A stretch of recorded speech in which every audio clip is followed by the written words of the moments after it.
saying. So how we can get India superpower in 2020 to get help for people? They are sitting here, people, scientists, engineers, businessmen, those who are abroad, and they have made their mark. And that's where actually NRI and Mr. Kulinder Singh's congratulations to you and our hats off for you. That's where you come into the picture really to bridge the gap between what we can provide to government of India and what NRI can bring to government here. Right? We heard also the major thing which I just want to cite only one thing, I know the lack of time, that Indo-US nuclear treaty, I tell you, it didn't happen by chance. The people those who are in the United States, the people, those who are there, millions of Indian scientists, engineers, businessmen, they have worked directly and indirectly to get this done. We talk a lot about offshoring. India as an IT global organization. This didn't happen itself. The people who are working in India, in multinational companies, they made it happen. And they have a choice to make it. They can go to Malaysia, they can go to Singapore, they can go to Brazil, they can go to Mexico, they can go to Ireland. There are a number of places they can go. Why they choose to come over here? But it may not continue if government does not heal our understanding, our knowledge, and our wisdom of business.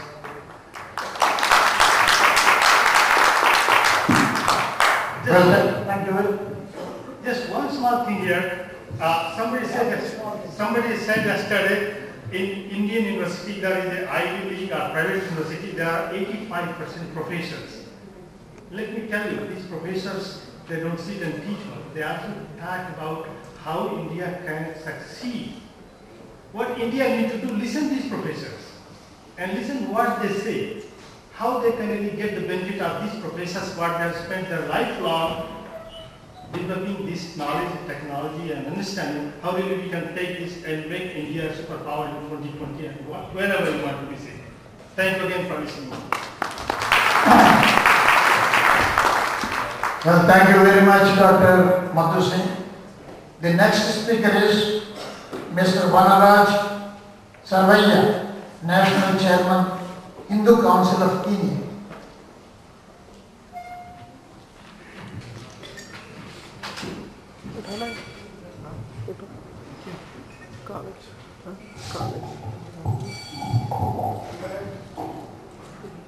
Namaskar, all protocol observed. Whenever I am in Kenya and we are participating in Kenya events, I always take an opportunity to join hands like this, whether it is a president of Kenya, whether it is an ordinary person. The whole idea is that by joining hands, they believe that the way Indians are joining hands, and I think we are identifying ourselves that way. I have not made any speeches, but I just want to congratulate the panel, all of you, for accepting to do the NRI's global partnership. I think this is very necessary. I'll give you two examples. When Africa was becoming independent, I'm talking particularly about East Africa. Many of our Indians, they went to UK, America. The reason was that when they tried to come to India, they had a lot of problems. They could not really survive the way they wanted to. It was said by Africans that an Indian has a heart in India, earning in Africa, and he puts his money in America or UK. The reason was that they never felt confident, and this is obviously because of they felt that an Indian were not being supported by the Indian government the way we are doing this. I'm happy we are changing this attitude. I congratulate all of you for arranging these things. Today, I get involved in a lot of Kenyan as a president of Hindus. The vice president of Kenya, other day mentioned to me that he wished a Kenyan of Indian origin can take over as a trade minister, because the reason was that the way India is going ahead, the way India is vibrant, and this is why the field, although we are very minor in Kenya, but he said that he wished one day an Indian can be a Kenyan. And this is just because we are strong. We are NRIs, we are strong, the Indian government is strong. Whenever we say that the children will not suffer if the father and mother are strong. If India is strong, we are also strong. Today, I wish to congratulate all of you. I was also involved when Kenya had a problem politically. There was election problems, and I was invited with Kofi Annan to, the way they were discussing about how to bring about peace in Kenya. And one example he gave was Mahatma Gandhi's.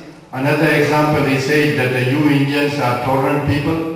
What is the best way? And we suggested that instead of saying that who was the winner and who was the loser, it is better to have a coalition government. It's a win-win situation for all of us. I don't want to say, a lot of things has been said, time is limited, but I wish and congratulate all of you for arranging this brilliant organization, and please continue more so that we can feel that we are true Indians and belong to India, because our hearts, as it was said earlier, is always in India. Another point, I think, as another speaker said, we should also think about our children, how they can be brought into our Indian culture, because they are also losing. Once again, congratulations and thank you.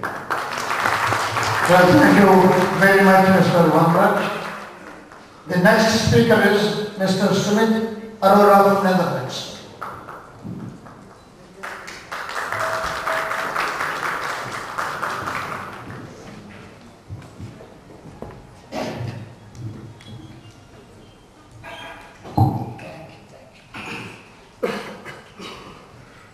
Honorable dignitaries on the dais, the awardees of Indratan 2008-9, ladies and gentlemen,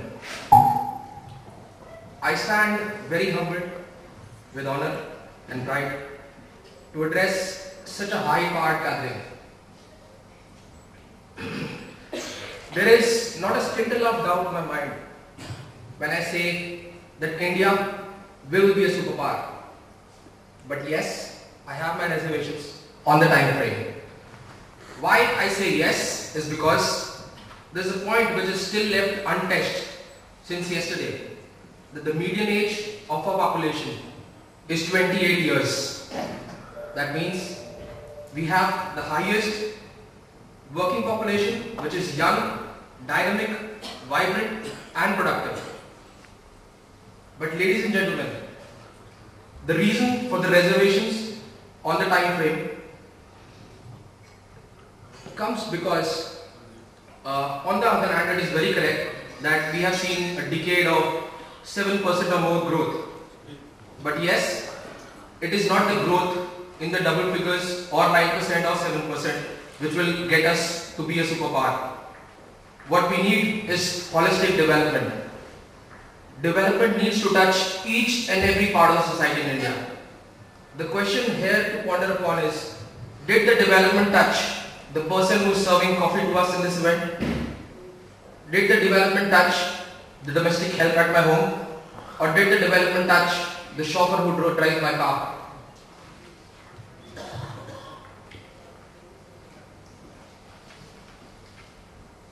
Taking a deeper view, it was said yesterday that India has a GDP which is the fourth largest in the world in trillions, but the GDP per capita is still very low. Poverty still remains the most critical challenge for India. And the key to success, I do not just leave you with a problem, but also with a cue that what can be done. The key to the success is the participation of the Indian rural population in the global race. Our rural economy is primarily associated with agriculture, and it is really disheartening to know that the growth in this sector has been just 2.5%. The technological developments, the quality initiatives needs to touch this sector. I am sometimes taken aback when I watch some TV serials in my country, Netherlands, where I am working. They show about India is the party. The people are not able to make enough money to eat their bread. I'm also sometimes questioned about,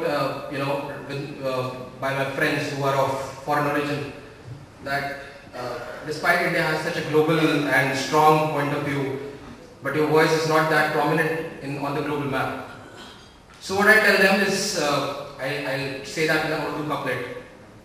I tell them that परिंदों को मिलेगी मंजिल एक दिन, आसमान में पहले उनके पर बोलते हैं, वही लोग रहते हैं खामोश अक्सर, ज़माने में जिनके हुनर बोलते हैं. So it is the actions which can speak louder than the words. And my dear friends, actions of Indian community was, is and will speak always louder than the words. Today we are indispensable for the world and no one can stop us from being a superpower. But I still hold my reservation on the time frame because of certain lacunas which need to be bridged and have to be thought about by the government of India to take care. That's it. Thank you very much. I'm honored to be here. Thank you. Thank you very much. The next speaker is Dr. Mrs. Sachwani, clinical microbiologist.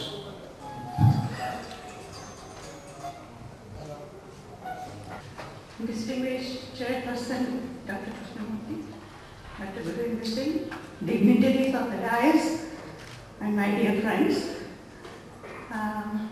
At the outset, I thank the Chairperson for giving me this opportunity to exchange a few of my thoughts with you.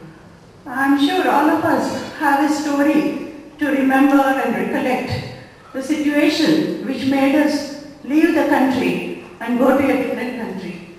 So when, due to some priorities of family and other priorities, we had to decide to leave the country. But it's a pain when we are leaving the country and going to a different place. And once we reach there, it's a different situation where you need to prove yourself to be the best and to give a good name, bring a good name to yourself and to your country. So it needs a lot of hard work, determination, and distinguish yourself.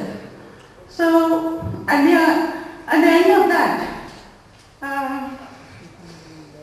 we also will have to keep up to see that our children are in touch with the culture of our country, as well as they need to get adjusted to the culture of the country where they are living. So with all these hardships, when we prove ourselves, we feel the satisfaction and we feel happy about it. So when I went to Brunei, we were only a handful of doctors who were working for the Sultan of Brunei under the Ministry of Health Brunei government. But we could manage to distinguish ourselves and prove that we are the best. So in those days, we were about a handful, but about 80% of the doctors who were working there were from UK. So over the years of these 20 years, we managed to prove ourselves. And now in the Ministry of Health Brunei, 80% of doctors are from India. So now they realize that geographically, culturally, and in other situations, Indians are the better doctors for them than the doctors from anywhere else. So I feel proud in that way that we are able to project ourselves and our country and bring a name to this country. Then during the early days, when we used to go to other countries, so Indian population used to feel that there is a brain drain and then there is a loss for the country, and there used to be a pinch of dissatisfaction. But India is such a country with so much brain capacity that in spite of the brain drain, the brain which is remaining in the country has proved themselves and led the country to so much progress as it is in today's success of the country. So now the things have changed and Indian people have realized the efforts which are being put by the NRIs and they are being recognized and they are even being given awards in situations like this. And I really congratulate the NRI Welfare Society of India for being able to give us a chance to come to the motherland. Motherland is like a mother and meet all our colleagues and friends and have a good time as well as have some relaxed time. Thank you very much, Mr. Gurvinder Singh and the NRI Welfare Society with their perfect efforts to make this gathering and the get-together such a success and very pleasurable to us. Thank you once again. Ladies and gentlemen, on the dais we are joined by Ms. Anu Pishoria. She is from USA, she is a very eminent lawyer and we are happy to have her amongst us. One major problem which our brothers and sisters who are facing abroad is the legal problem. Many sisters of ours are going through recovery problems, some immigration problems. Some Greek parents are amongst us. I would like to invite Mr. P.K. Ahluwalia on the stage, please. And I want to know how, Anu, you being in a position, in a strong position in the United States of America, how can you help our NRI brothers and sisters who are not so lucky? Mr. Ahluwalia, please.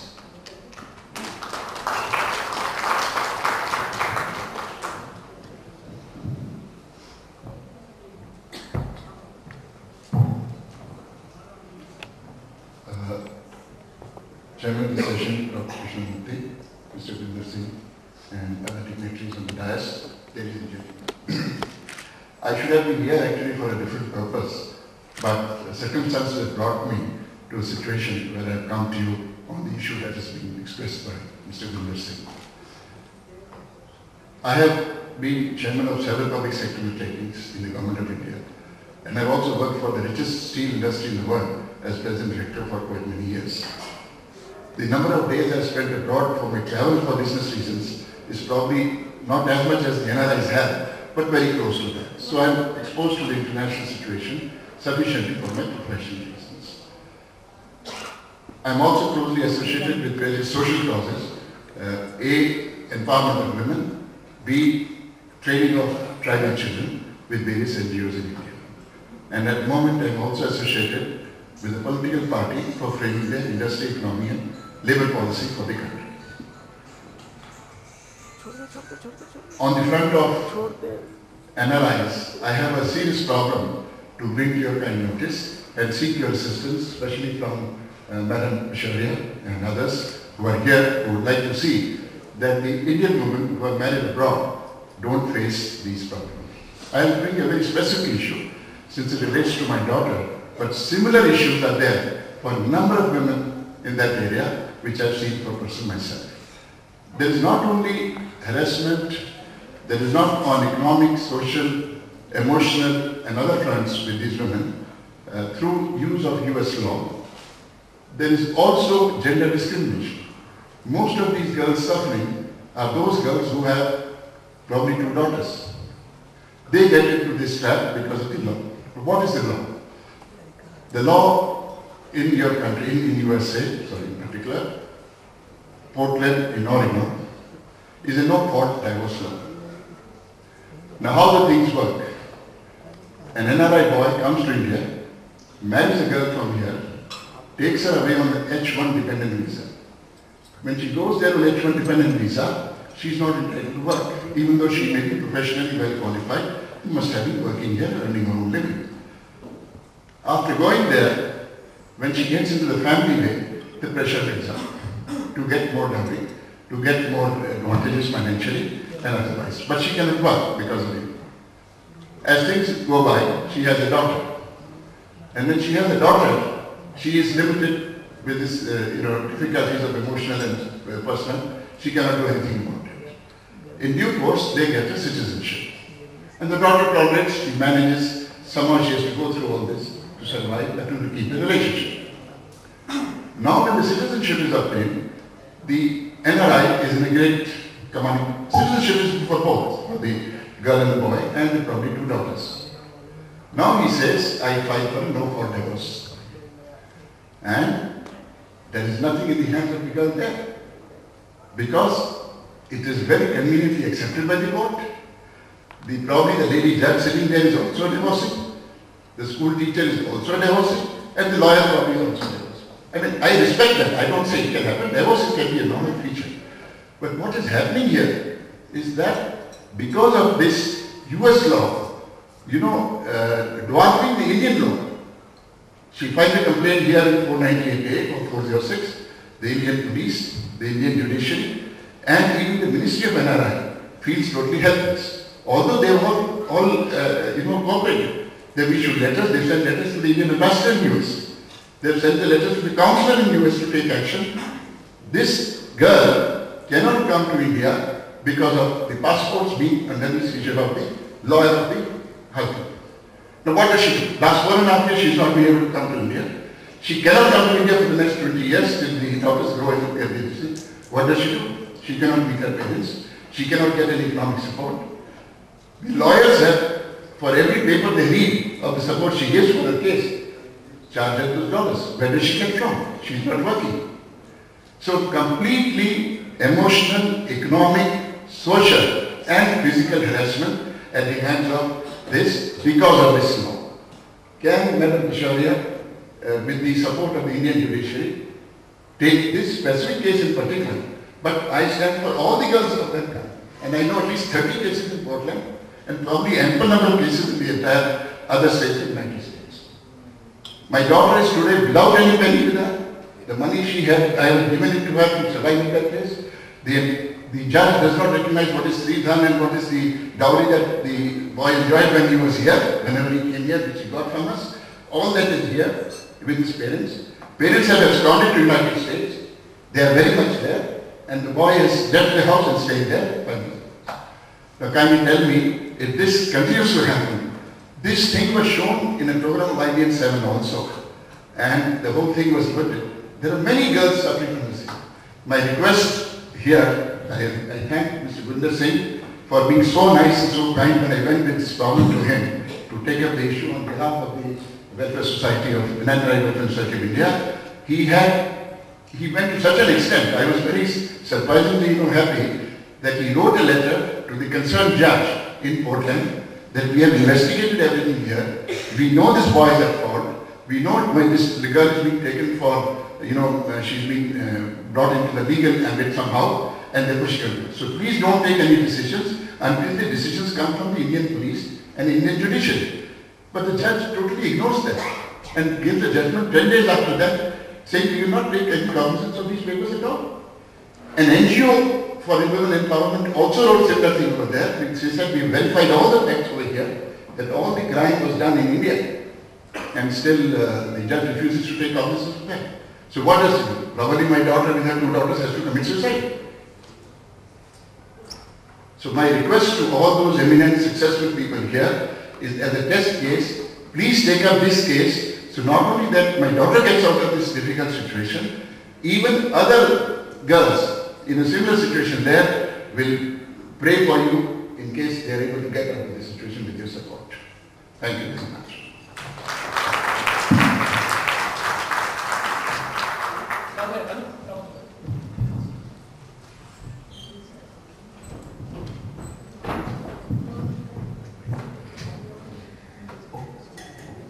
Let me attempt to answer Mr. Anumanya's question.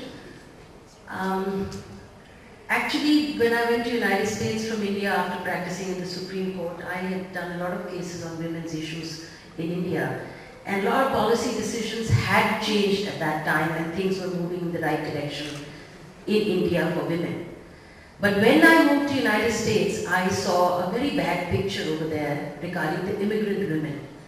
That is the reason when I went to the United States just by accident, because I was a tennis player, I used to travel all over the world playing tennis. But since I'd seen how the laws are in different countries, I saw that there's a big name in America about we are doing wonderfully as a country, but the immigrant women were not getting their rights. Now those rights, let me tell you, in reality, what are those rights? When we in India choose to send our women overseas for getting married, the first thing we have to understand is we are going to a different country. We are not going to get the Indian law in the United States. And you cannot expect the United States government to follow the Indian law. So that is the first and the given situation that you're making when you decide to marry your person overseas. These are small issues, but they make a very major impact. It's not one particular case of Mr. Ahluwalia's daughter. It's thousands of women who aspire to go to the United States, who aspire to go to other countries. They willingly give up the countries, the laws that you leave behind. You have to go and adhere to the country's laws in the country that you choose to go.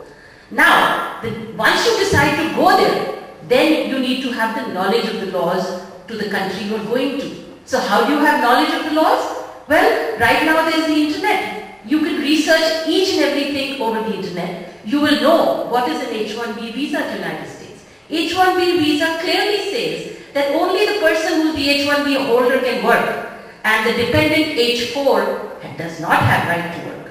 For whatever reason the United States has done that, there must be a reason. We people have been lobbying in the United States to get work permits for these women. We lobbied and we got L2 work permit for L1 business people.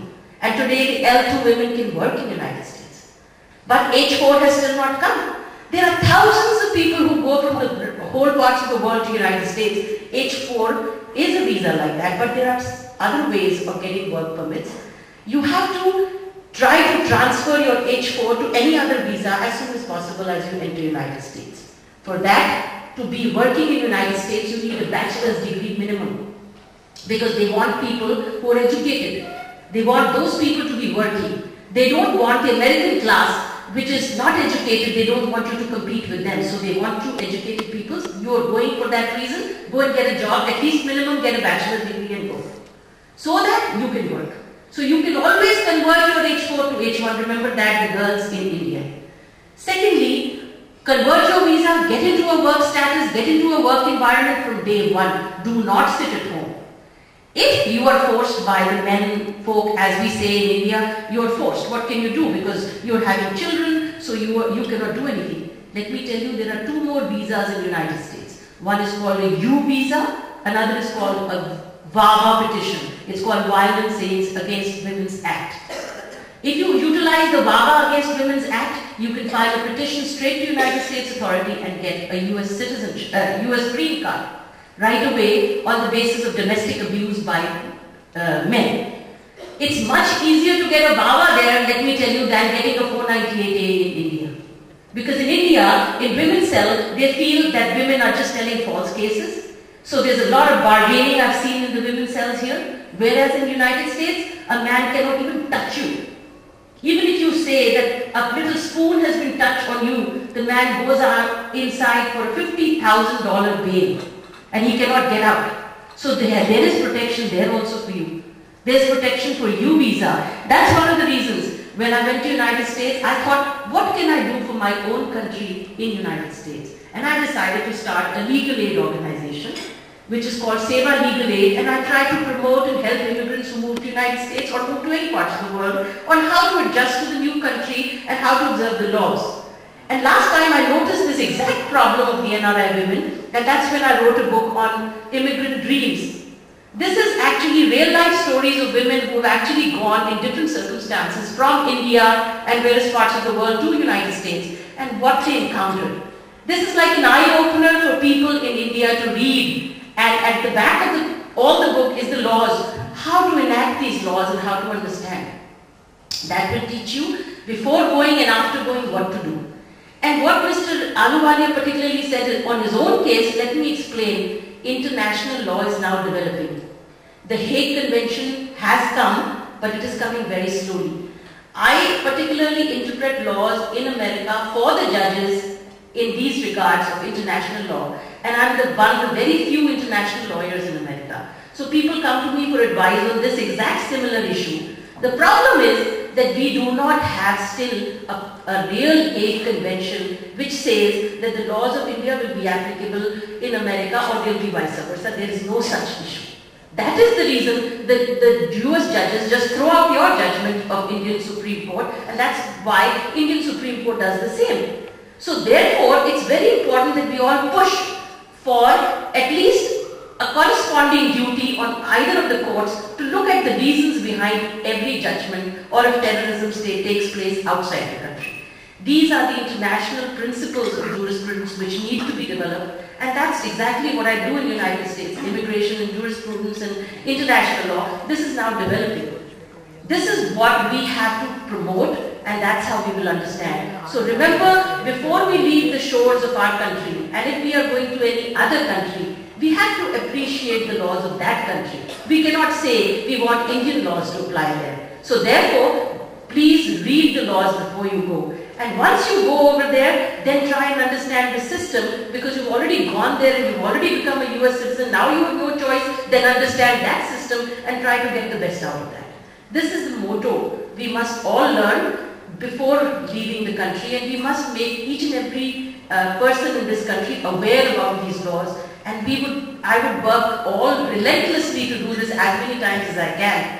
I came here before last to do a conference here, awareness. I wrote a book as much as I could, and I appreciate the efforts of the government of India also. They made a policy where deserted women would get relief to represent their cause, so that at least some money is given to them to fight their cause. And with that little money, they can reach a long way in bringing their case up to literally a decisive stage. So therefore I feel that Government of India is also helping. We all need personally to be aware of these issues. Without that, we will not progress. And I'm very grateful to Mr. Gurinder Singh for inviting me here today. Any reason to come back to India is such a blessing for me. So I just jump on the plane whenever I get an offer to come here. Thank you very much. Thank you, Ms. Anu Peshwaria, for your clarification and elucidation of law. The next speaker is Mr. Nilanshu Dev of Qatar.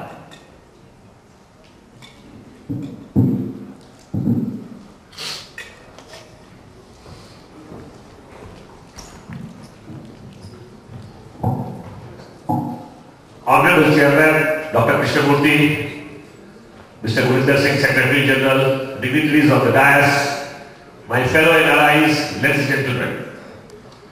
It's a great opportunity to speak about something of the NRIs in front of all of you. Just to introduce myself, I am an automation engineer by profession, moving around in the Gulf countries, several Gulf countries for a long time.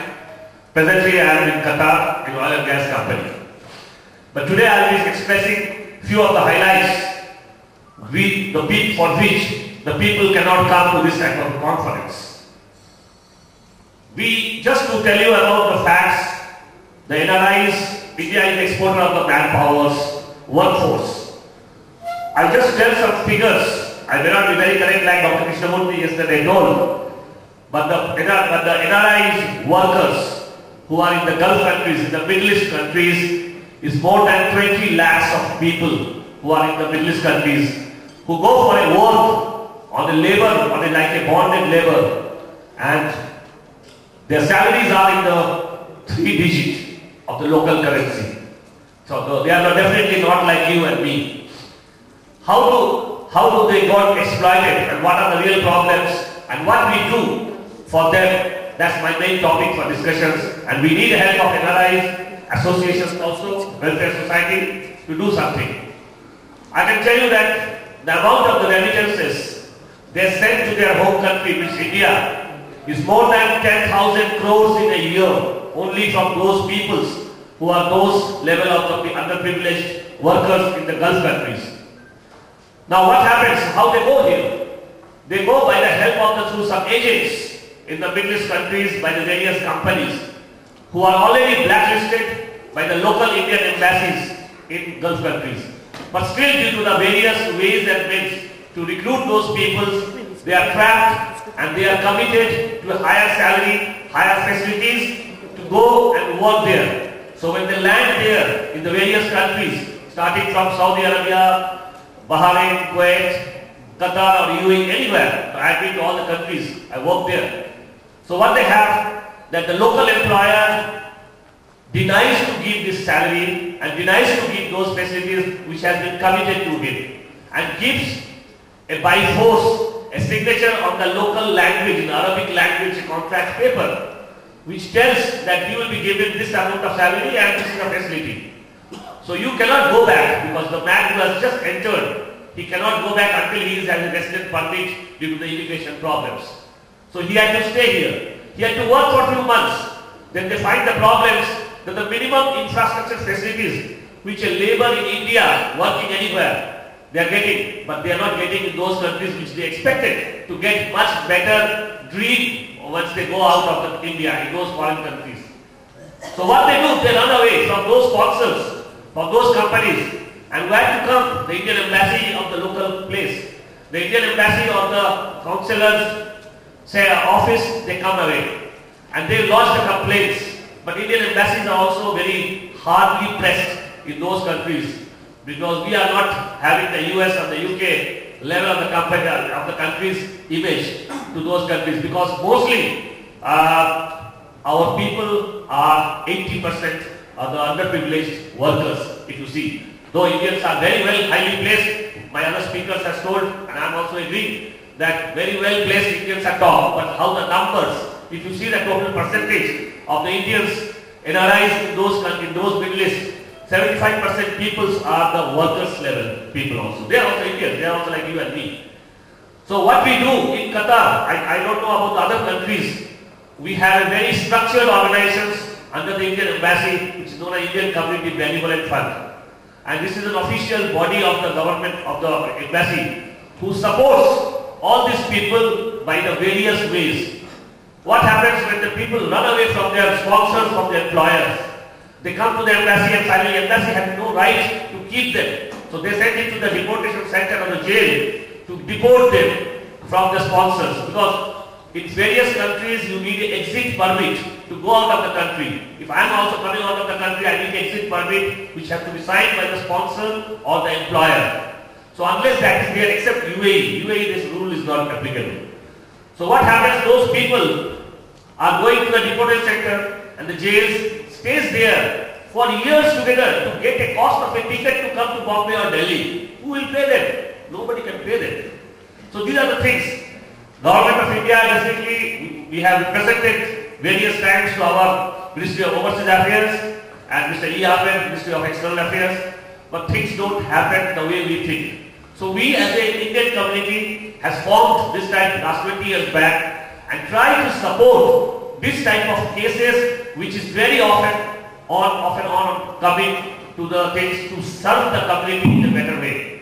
So my only request or appeal is there that NRI Welfare Society of India, led by Mr. Gurinder Singh, we will definitely help you to form to these agents how to get a proper document before the man goes out from India to this type of countries for working. How to restrict that one. We always give various media reference and the various media, but how many people understands the language?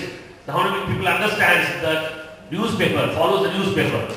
So I feel that we as Indians who are well placed in abroad for a long time should definitely do for our own brothers and sisters, mainly in those countries who are trapped and stays there for years together without coming here, without having any medical facilities, and keeping in the jails and the deportation centers for want of a ticket, for want of a medical attention, for want of this type of legal support.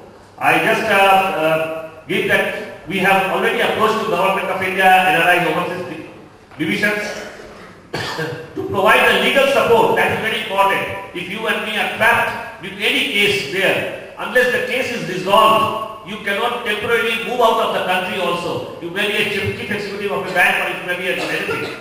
So those rules are very stringent in the Middle East countries which we need to follow.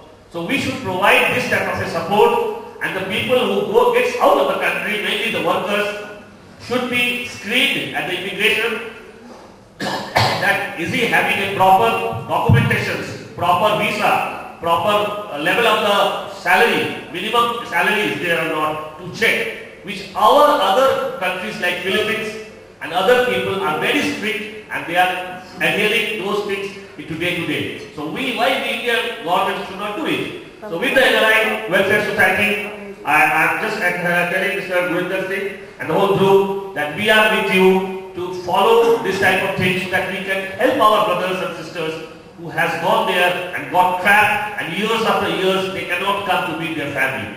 Thank you once again for giving this opportunity. Thank you Dr. Krishnamurthy for giving me the opportunity to speak in very few words about the problems of the NRIs being faced in the Middle East countries. Thank you. Thank you once again.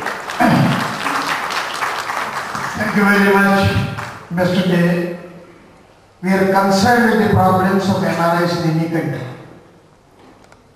And what you have mentioned about the Gulf countries and the troubles NRIs are facing, well, the matter requires detailed examination. And I will be grateful if you can send a note to us pointing out the details for the purpose of pursuing the matter further with the government of India. Thank you, Mr. Thank you. We'll definitely do it. Thank you. Yeah, thank you. The next speaker is Mr. Oliver M. Das from the United States.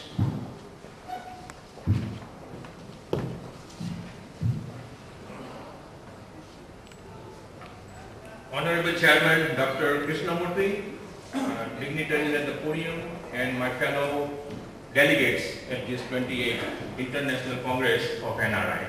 My name is Oliver Das, as mentioned, and I live in Los Angeles, California. I'm a management consultant, basically helping small businesses, minority businesses to win government contracts, especially the California state.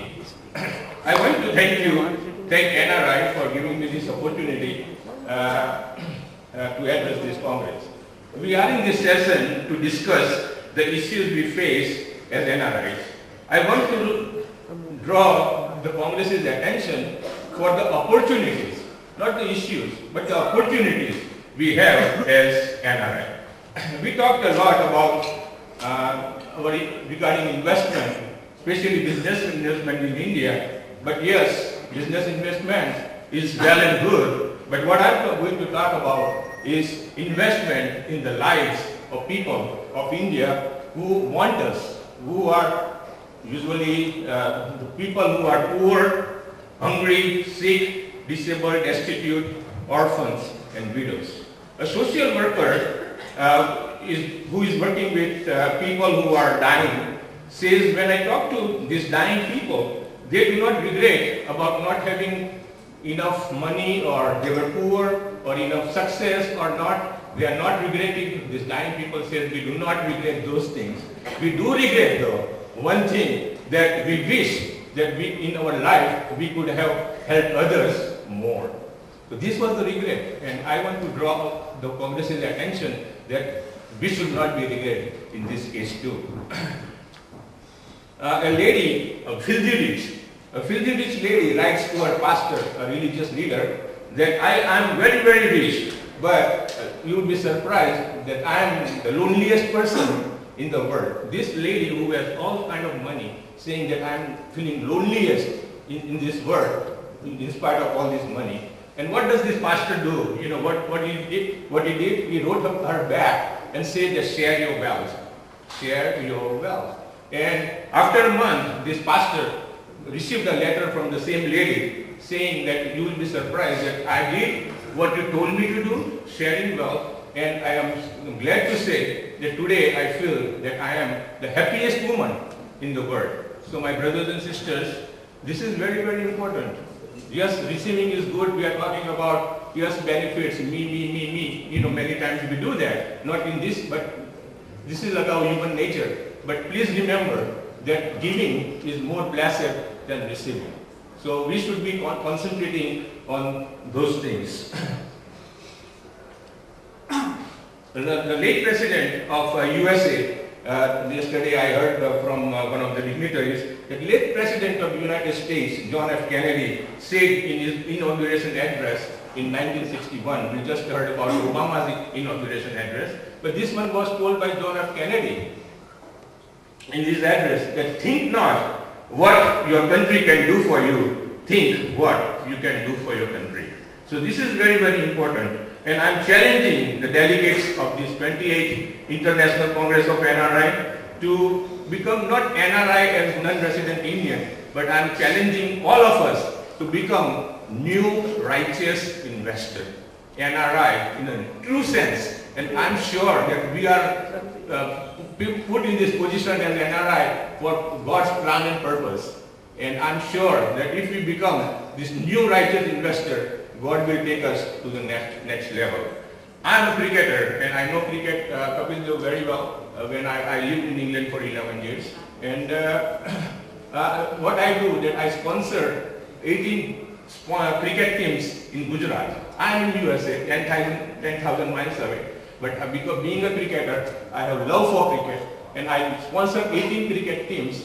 So because growing up, I knew that I do not have enough cricket gears. I was a cricketer, I wanted to go further, but I do not have my own bat or ball, bat, stumps and things like that. So I sponsored 18 cricket teams in Gujarat.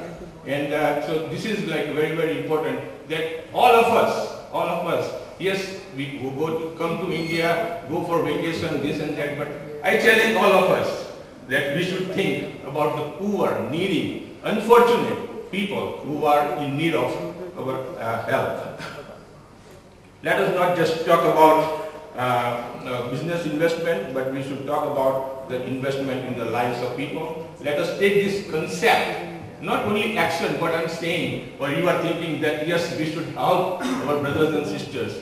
My friends and brothers and sisters, the Indian people who are sick, suffering, destitute, disabled, orphans, widows are crying for help, And God has put us for a purpose, what we are. Don't think about, I heard many speeches, what I am and what I'm not. But I'm sorry to say that, but we should be thinking about others. Let's not have that regret that somebody at the end of the life, we are saying that wish I could have helped others.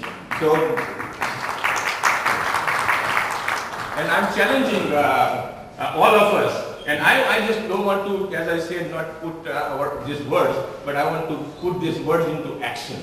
And we can become, this 28th Congress of NRI can become a pioneer for this concept, new righteous investor. And the rest of the congresses, for years to come, they can follow. Yes, India needs us, business investment, as I said, is well and good. But the lives of people, of those orphans, those sick, suffering, destitute, disabled people needs us. And let us kind of make a movement, maybe start a movement. And I'm inviting Mr. Gurinder Singh to work on this. And we can take one cause at a time. We are not, I know we cannot eradicate the poverty of the world. But what we can do, we can take one cause at a time. Maybe vaccination, a well in a village where they need water real badly. And hopefully we can do something about it and become a new righteous investor. And may God give us all the wisdom and Jai Hind. Long live you. Thank you very much, Mr. Oliver Ross.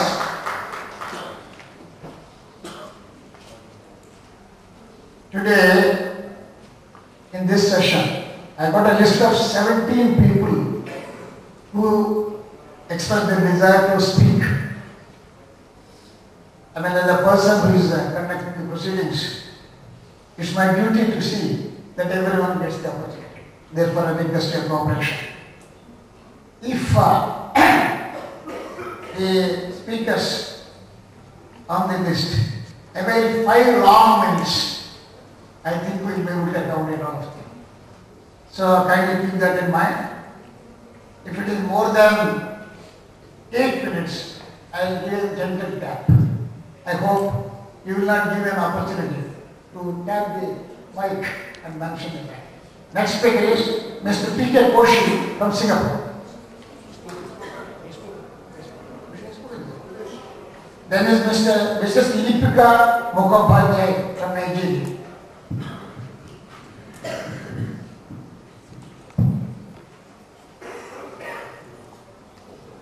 wonderful personalities. This is the third year I am participating in the NRI conference. I am an artist, performing artist, staying in Nigeria. I have an appeal to make. We know Indian thinking and philosophy is based on thousands years old culture, whose value is invaluable. But now we have drifted away. As a result, we are at the crossroad wherein our next generation is facing distrust and destruction, based on the foundation of impatience, dishonesty, selfishness, which is making them all self-centered. To come out of this situation, what to do? We have to motivate our children with our traditional culture, history, philosophy, and continue together. I would suggest if the government takes the initiative to teach Indian values as a compulsory education in the curriculum in lower and mid-school level, it will help our future generation to learn from the childhood to go in a better perspective, giving respect to the values of all the religion, particularly our children, who are studying in abroad in Indian system of education, will be knowing about their origin. As a result, a better society can unfold. I think we are committed to build the better future society. Thank you very much. Thank you very much, Mrs. Deepak. You're short and sweet. Next speaker is Mr. Hasu Anil Patel. Mrs. Hasu Anil Patel from United States.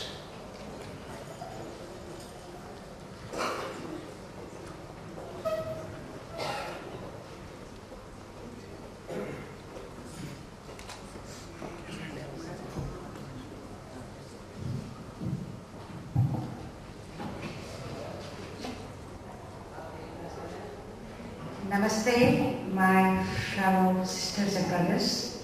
I am a musician. My name is Hasu Patel. I come from the United States and I left our country more than 3 decades ago. I was trained as a musician.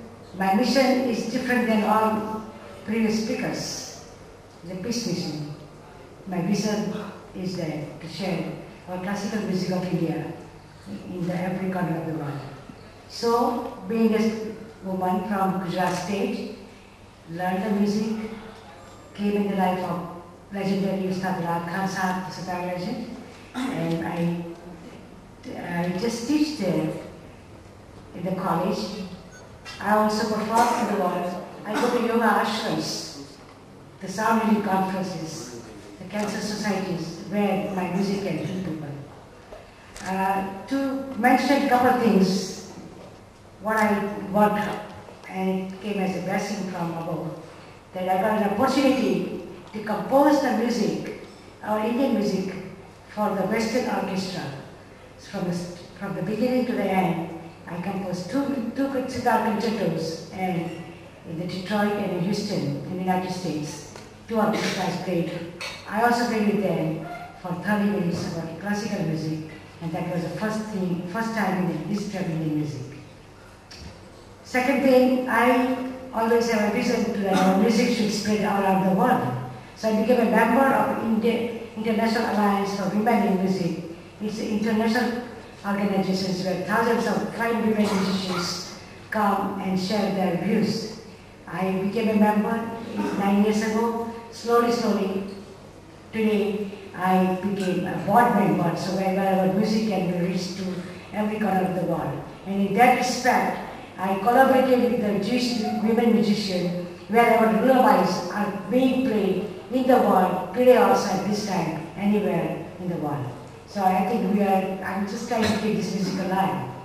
My experience as an Indian, in India, I came after many long years.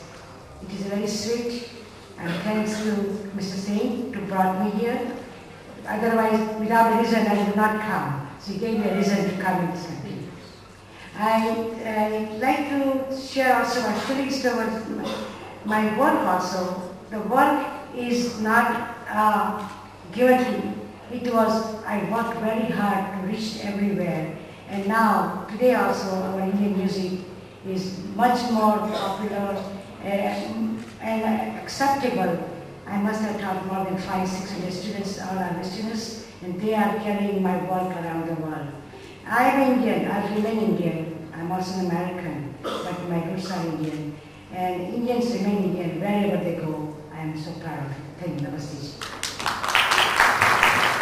Well, thank you very much, Mrs. Hasu. I invite the next speaker, Mr. Jayendra Kumar Shah from UK. Indeed, it's my privilege and honor to be here today and share this platform with the distinguished personalities and my fellow members. Wish you all a very happy New Year. My name is Jay Shah and I am from London, UK. I was born in South Yemen. I was brought up in India and I've been practicing my legal practice within UK. And I left India in 1983.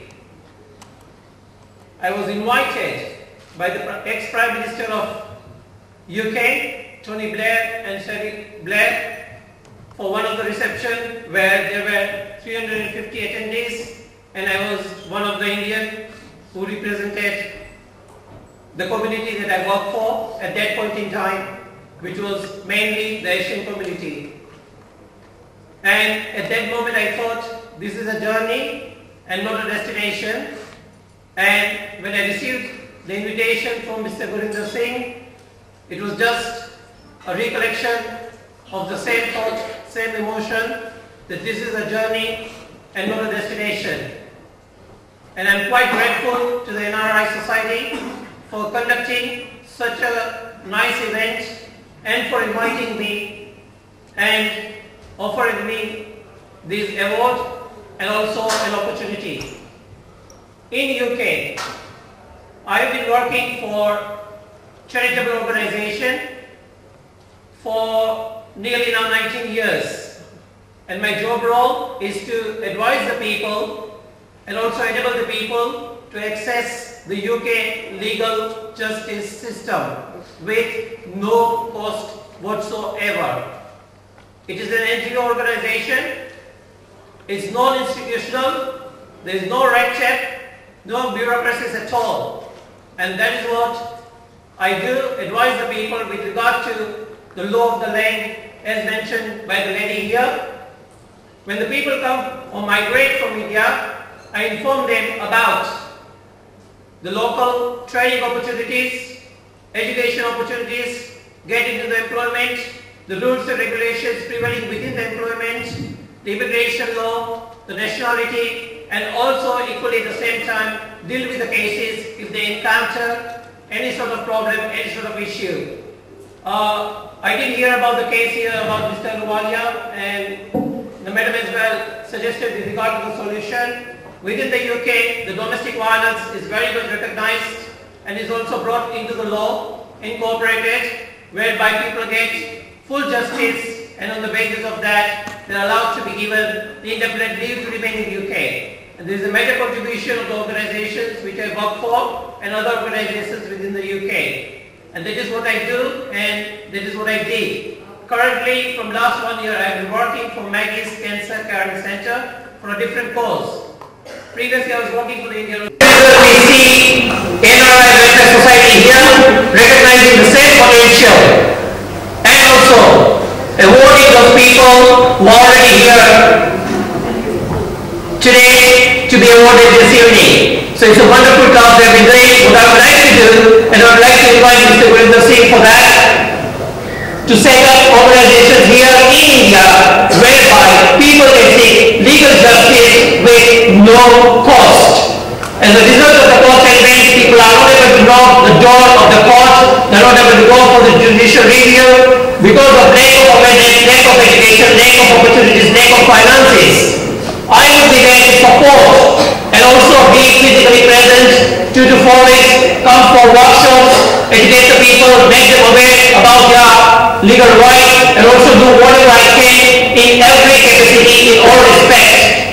And I would like to see that organizations like this exist and they are non-institutional people, not a part of a bureaucracy, not a part of a red tape, and they become self-sustained, independent in their own right within 3 years. And that can be done, that can be achieved. There are finances available within the Indian government as well, and also from the charities abroad. I would like to say that it happens in India, and that too very soon. I'm there to support, and I'll be there to support and continue to support as well. Thank you very much indeed. Thanks a lot.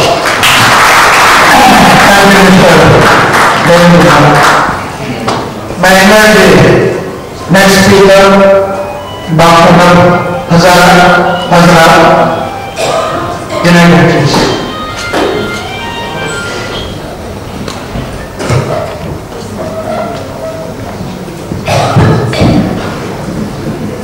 Respected members on the dais and respected jewels in front of me. What a wonderful day. I could not believe about 30 years ago when I came to USA that I would be standing here in front of so many famous people, and I'm thankful for that. One thing I like to tell, I as a pathologist, physician, and an administrator, and researcher, and as a teacher. I'm not a regular speaker, but one thing I really like to say about the family values.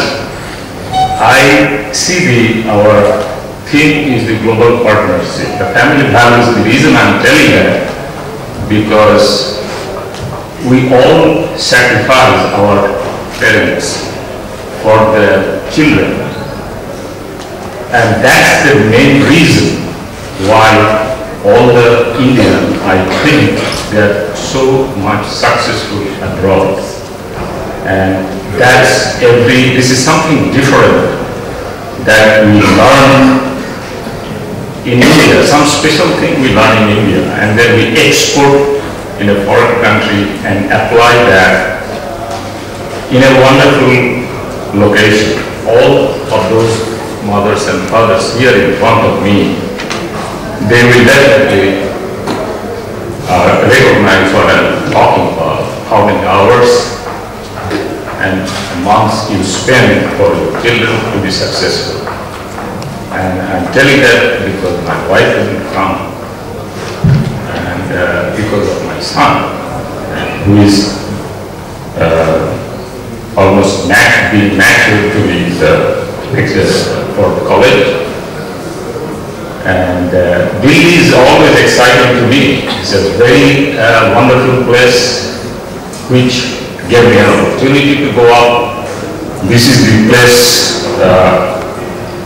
I remember one small thing that when I received the fellowship from the United States, not only to go there from the government of the USA, but also the airfare. That was something interesting in my life, and that I received only from Delhi when I was a MD student here. So I have a great respect to this place. And the reason I'm telling about the family value, because this is the partnership. I tell my kids, this is not your life, this is our life. And the same thing, if you fail, not only you fail in your life, we all fail in your life. If you suffer, you have to carry on your suffering. If I suffer, you have to take me to the hospital. So you are suffering. So always remember, this is we are partner, just like a big law firm, all are partner, everyone prosper. So this is also the same thing, global partnership. If we just expand that partnership from the family to the house, to the abroad, then that's my theme, that we should expand and we could organize that we can have some more, maybe through the internet or something, that we can have some influence on that. Thank you. Thank you very much. May I invite Mrs. Marty Ayala for the end of the session.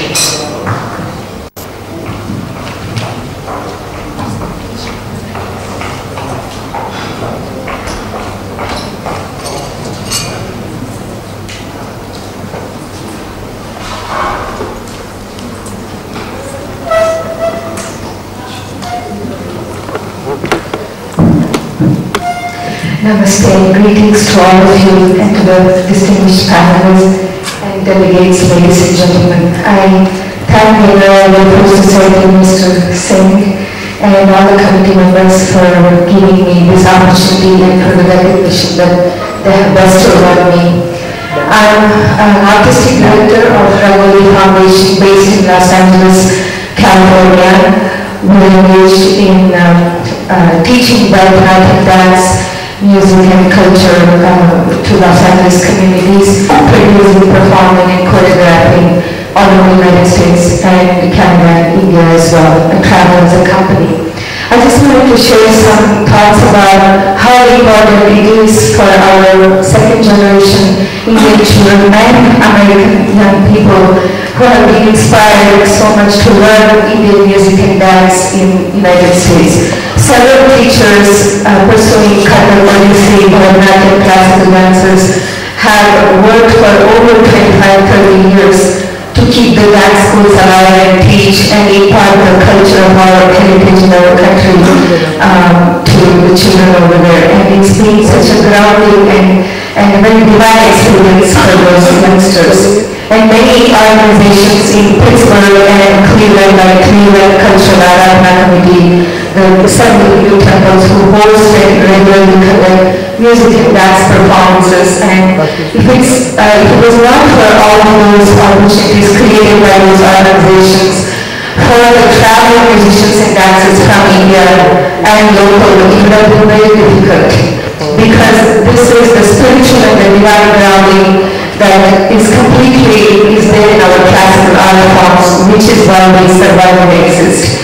And similarly, it would be wonderful if our second generation children also receive opportunities here in India to share what they have been working for, with the audiences here. If those opportunities are created, it will be just as much appreciated. Similarly, we have been coming. I'm here today with my husband Suresh and my daughter Lakshmi. She's a Bharatanatyam dancer as well. We've been coming to the Chennai music marketing season, and in Bangalore we'll be performing every year and staging our work. And if that could extend to other parts of India for the second generation Indian children, it would be really wonderful. And also, the funding in the United States to showcase Indian arts is very difficult. It was very minimum actually in the last couple of years. We are hoping with the new administration and with the newly elected President Obama, the funding for the arts, because he is very much inclined towards the arts, that we will have better opportunities and funding to do what we want to do. And with that, I would like to say thank you once again, Mr. Singh, for all the opportunity to all of you, and an opportunity to share our heritage culture in another country, and to be recognized for that here. I remain humble and grateful. Thank you. Thank you very much. I would like to invite Mr. Askandar Mirza from Saudi Arabia to come and address.